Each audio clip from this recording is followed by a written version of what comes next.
오늘도 하나님의 은혜가 우리 가운데 가득하시기를 간절히 축복합니다. 일반인은 성물을 먹지 못할 것이며 제사장의 객이나 품꾼도 다 성물을 먹지 못할 것이니라.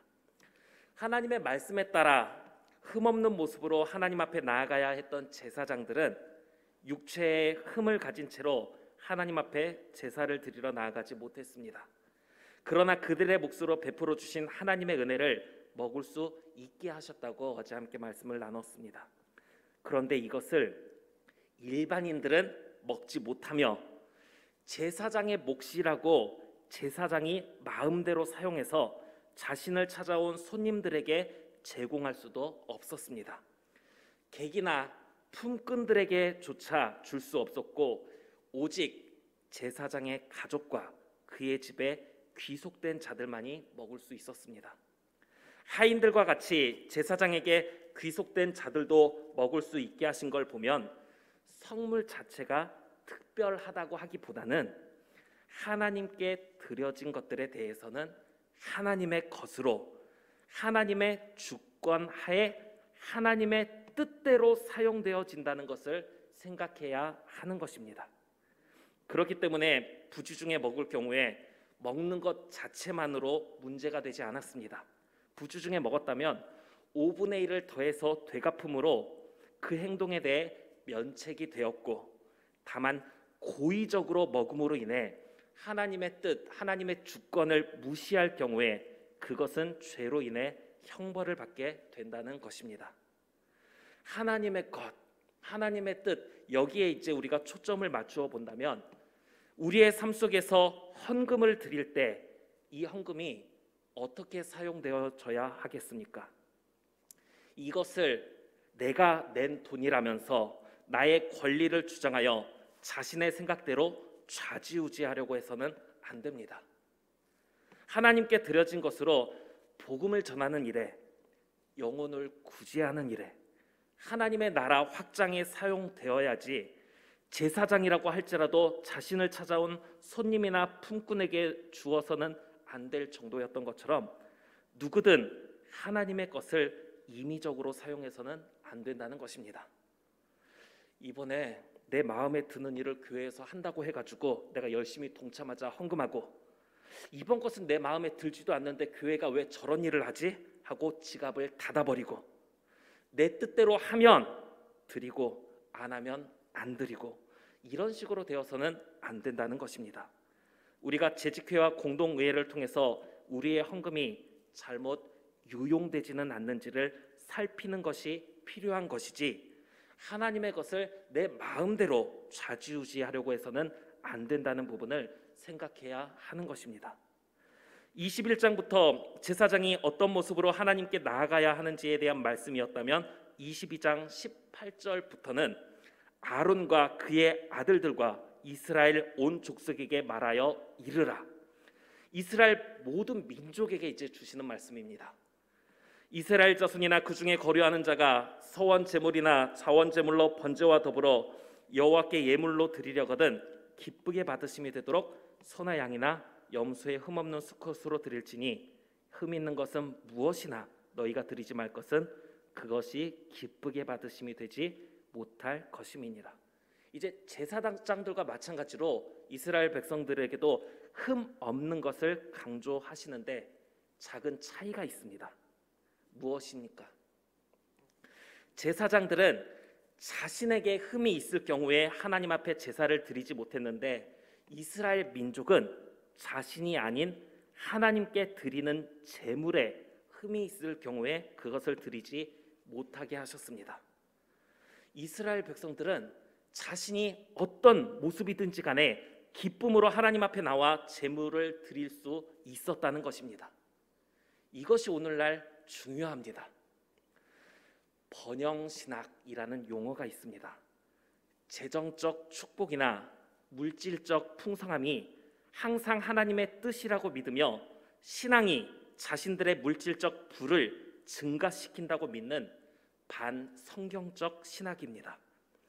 나의 부와 재물을 하나님의 은혜로 고백하는 것은 믿음의 모습이지만 믿음이 있는 자에게 풍성한 부와 재물이 형성된다라는 것은 십자가를 지고 나를 따르라는 예수님의 말씀과는 전혀 관계가 없는 이야기입니다. 그러나 한순간 교회 안에 예수 믿으면 받게 되는 복에 부와 성공이 자리를 잡히면서 부와 성공을 이루지 못하면 복을 받지 못한 것처럼 여기는 풍토가 생겨났습니다. 그래서 사회에서 성공하면 교회 안에서 어깨를 들썩이고, 사회에서 실직을 하거나 사업에 어려움을 겪으며 사회에서 실패하면 교회에서조차 위축되어 버리는 모습이 되었다라는 것입니다. 제가 계림교회 와서도 교회 나오지 않는 한 청년을 보게 됩니다. 그 청년의 이야기를 들어보면 내가 직장을 구했으면 교회에 나갔을 텐데 지금까지 이 나이까지 취업을 하지 못한 모습으로 교회에 나가는 것은 다른 사람 보기에 부끄러워서 교회에 나갈 수 없다라는 이야기였습니다. 한 번 정도는 새로운 목사가 나오라고 해서 나오기는 했는데 그것으로 이제 끝이 되어버린 것인지, 나중에 그 청년이 취업을 하게 되면 정말 이제 계속 나오게 될지, 아니면 내가 노력해서 취업했는데 직장생활 소홀히 하면 이제 이 길을 잃어버린다 생각해서 직장에 매여서 그때는 또 다른 이유로 못 나오게 될지 그것은 모르겠습니다만은, 내가 겉으로 세상에서 완벽한 모습이라면 하나님 앞에 나와서 예배드릴 수 있고, 흠과 허물을 가진 부족한 모습이면 그 기회가 박탈되어 버리는 것은 아닌데 그렇게 여겨지고 있다라는 겁니다. 사랑하는 우리 성도 여러분, 분명하게 제사장들에게는 흠이 있으면 하나님 앞에 제사를 드릴 기회는 하나님께서 막으셨습니다. 그러나 백성들에게 하신 말씀은 어떤 모습이든지 간에 하나님 앞에 나올 수 있게 하셨다는 것, 이것을 기억할 수 있는 저와 우리 성도님들 되시기 바랍니다. 그래서 내가 지금 어떤 상황에 있든, 어떤 형편에 있든, 어떤 처지에 있든 그것 때문에 내가 하나님 앞에 나오지 못하게 되는 것이 아니라 하나님 앞에 나올 수 있다라는 것을 항상 기억할 수 있기를 바랍니다. 겉으로 보여지는 화려함으로 하나님 앞에 나오는 것이 아니라 하나님께서 그 중심을 보신다는 것을 우리는 생각해야 합니다. 그래서 다윗은 시편 51편 17절 말씀에 하나님께서 구하시는 제사는 상한 심령이라, 하나님이여 상하고 통회하는 마음을 주께서 멸시하지 아니하시리이다 하고 고백을 했습니다. 다만 하나님께서는 분명하게 말씀하시는 것입니다.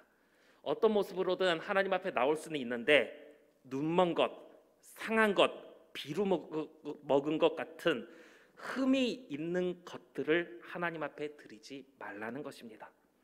어떤 모습으로든 나올 수 있는데 어떤 마음가짐으로 무엇을 가지고 하나님 앞에 나오느냐를 말씀하신 것입니다. 어떤 분은 하나님 앞에 헌금 드릴 때 어떻게 헌금을 드리느냐, 가장 깨끗한 곳으로 내가 드려야겠다 생각해서 오래된 지폐가 아니라 새 지폐를 준비해가지고 헌금을 드리기도 합니다. 보통 우리가 명절에 자녀들, 손자, 손녀들에게 용돈을 줄 때 그냥 주기보다 은행에서 새 지폐로 교환해서 준비한 다음에 새 지폐를 용돈으로 전해주는 경우가 많은데, 하나님 앞에 드리는 것에서도 이런 마음을 품어서 준비를 한다라는 것이죠. 내가 가장 깨끗한 곳으로 하나님 앞에 드려야겠다. 그런데 자칫 이런 형식에 매여 잘못된 신앙으로 변질될 수 있기 때문에 여러분들에게 그렇게 우리가 헌금을 해야 된다라는 것을 이야기하는 것은 아니지만, 그만큼 하나님 앞에 드리는 것에 있어서 내가 흠없는 것으로 드려야겠다 시도하는 사람들이 있다라는 것을 말씀드리는 겁니다. 우리는 하나님 앞에 어떤 모습으로 나올 수 있지만, 어떤 모습으로든 나올 수 있지만 흠 없는 것을 하나님 앞에 드릴 수 있도록 해야 한다라는 겁니다. 사랑하는 우리 성도 여러분, 이 땅에서 살아가면서 수많은 일들과 상황 앞에서 우리가 여러 모습들을 보이게 되지만 분명한 원칙, 하나님의 말씀, 이 시대의 제사장으로서 자신을 바르게 하며 하나님 앞에 흠없는 모습으로 서는 것과 또 하나님 앞에 드리는 것을 흠없는 것으로 하나님께 드려야 한다는 것을 기억하면서 하나님께서 기쁘게 받으시는 모습으로 하나님 앞에 나아가는, 하나님의 말씀 따라 살아가는 저와 우리 모든 성도님들 될 수 있기를 간절히 빌고 원합니다.